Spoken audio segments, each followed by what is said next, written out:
Hello everyone, welcome to this series on the history of English literature. And in this video, we are going to discuss the development of poetry in the age of Dryden. Introduction. The age of Dryden represents a significant transition in English literature. The exuberance of the Elizabethan era had faded, giving way to a period where a new classicism was beginning to take shape. Despite this being a time of a transition, it played a crucial role in the evolution of various literary forms and styles. The lyric. During this period, the form of the lyric poem underwent little change. The era saw a decline in the production of lyrical poetry, with the lyrical spirit largely dormant.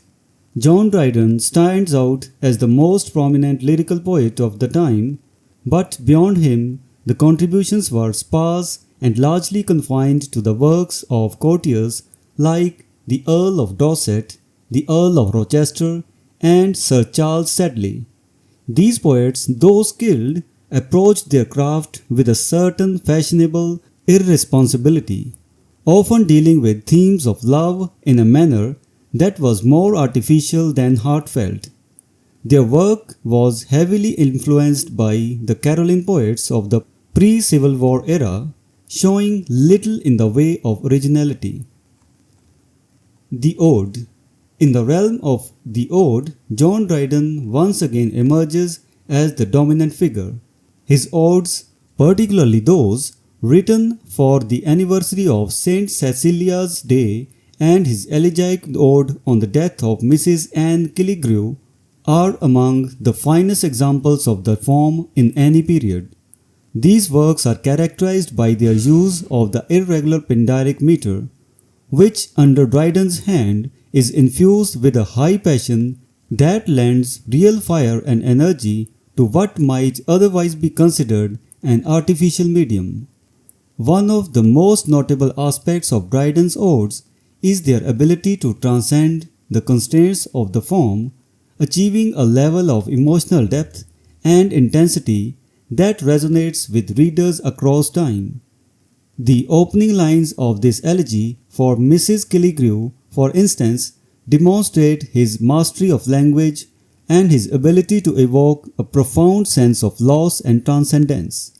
Thou youngest virgin daughter of the skies, made in the last promotion of the blessed, whom palms new plucked from paradise, in spreading branches more sublimely rise, rich with immortal green above the rest, whether adopted to some neighbouring star, thou roll'st above us in thy wandering race, or in procession fixed and regular, moved with the heaven's majestic pace, or called to more superior bliss, thou treadst with seraphim the vast abyss. These lines exemplify Dryden's use of pendyric meter, combined with his evocative imagery, creates a powerful tribute that is both lyrical and monumental. Conclusion. This period, though often seen as one of transition, was crucial in shaping the development of literary forms in English literature. The lyric, while less prolific, retained a degree of charm and skill through the work of poets like Dryden and remarkable evaluation in its status and execution, particularly through the contributions of Dryden, whose work in this form remains amongst the most distinguished in English literary history. The era set the stage for the flourishing of new styles and forms, paving the way for the literary achievements of the subsequent generations. So this was the discussion on the development of poetic forms in the age of Dryden. We will meet in the next video and discuss some other topic. Until then, goodbye and thank you.